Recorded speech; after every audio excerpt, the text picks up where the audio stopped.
Yeah, it's very good too. All right. So what about you over there? What's your name? Me? Yeah. My name is Lance Dave.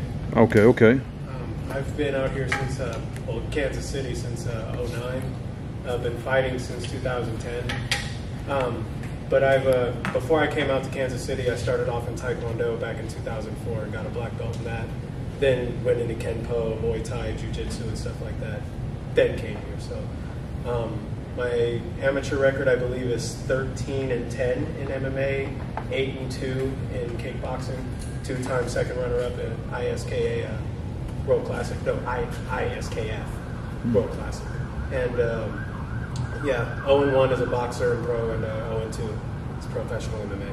But those are my own fault. I fucked up. Shit happens. Get back on that horse and ride. Well, I know y'all doing a great thing down here, man. Because when I first interviewed Will down here, everybody I know been talking about y'all. So y'all most definitely on the radar. Talking about the gym? Yeah, talking about the gym, the workouts, and all the good stuff. Where the fights are happening at, winning's the next fight. So y'all generating a really good buzz in Kansas City. I know that for sure. Stay tuned. I'm trying to put on a show August 30th. August 30th. Be announced soon. Cool. But being here in Westport, we've dealt with a lot of crazy stuff. I mean, we know we've been open in Raytown for 13 years, and I've seen some crazy stuff there too, but nothing compared to Westport. It's very interesting to say the least. So what's some of the stories? If you want to get into it. Man, I don't This ain't the right kind of. We'll just say there's a large homeless population here, and we deal with them every day. But we don't deal with them in a negative way. Like, I'll give food out to these guys, I'll give them water, but I'll also kick them out of the gym if they cause a problem, which happens sometimes too. So that's just the everyday thing. But hey, we're always giving back to the community, so we're never rude. Cool. Towards that. We know shit happens. It does. What about you over there? What's your name? Austin? Me? Yes. Austin. Okay, Austin, you want to tell us a little bit about yourself? I've been training, or I started in winter, or the beginning of 2021. So that was back when everyone was still training at Raytown K. And just been kind of a grind since then. Cool. I'm still pretty new, but I remember when I first started, Rudy was super helpful. Even though I'm not no more.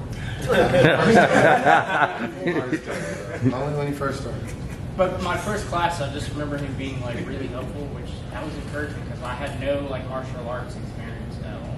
I was coming fresh off the street, and I've learned a lot since then. I still suck, but it's humbling and it's addicting. You don't suck, Austin. You're getting better. Yeah. You're getting better. You sound like Will over there. That was one of the things that he told me about what y'all do is extremely addictive. Probably even the workout and the practices and all that, huh? Hey, real talk, it's a way of life. It's not just martial arts or just karate class or jiu-jitsu class. It's a way of life for everyone. I mean, when they leave the gym, they walk out, they take a deep breath, and they're like, oh, back to life. But in the same aspect, you know, they're staying humble. They're not getting in trouble, you know, for the most part, most of the guys. But, you know, they feel that, you know, where some people would have problems where they're like, oh man, I like to fight in the streets all the time. Then they go out after training with us for a while, they're like, man, I'm tired, bro. I don't even want to fight again, bro. Please, here's my wallet, bro. I'm not trying to fight anybody, you know. They get, you know, to where they get so much interaction here and workout here and training mentally and physically that when they get out there in the streets, they're not trying to start no trouble, you know. If anything, they'll get an old lady's purse back, you know what I'm saying? So I did want to add something. All right. I did want to add something about Will.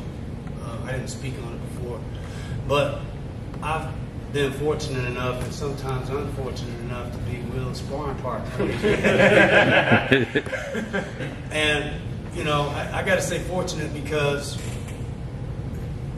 size, stature-wise, at least, you know, he's got a bunch of weight on me, but he hasn't always had a bunch of weight on me. But just in regards to his size, whether it's light heavy or heavy, this is a really enormous human being to fight. And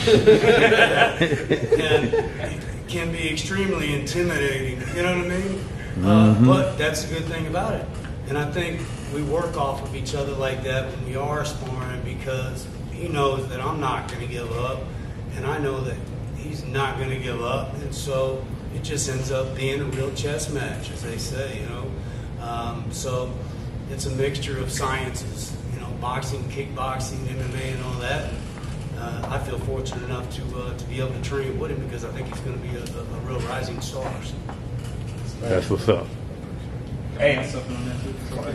I'll see pretty much the same what Jesse was saying. It's super fun training with Will and everything, because he showed me and teach me a lot of stuff that I didn't know. The same with my coach too. But it's pretty dynamic once you're able to train with people that's better than you, like fundamentally, and then you learn from them, and then you keep progressing. Because when I came in here and everything, I was just kicking a lot. But pretty much learning boxing from Will, my coach, and everybody else, it showed me like a good limelight. And it's pretty positive too, because of the fact online. What was it, the mentality that you come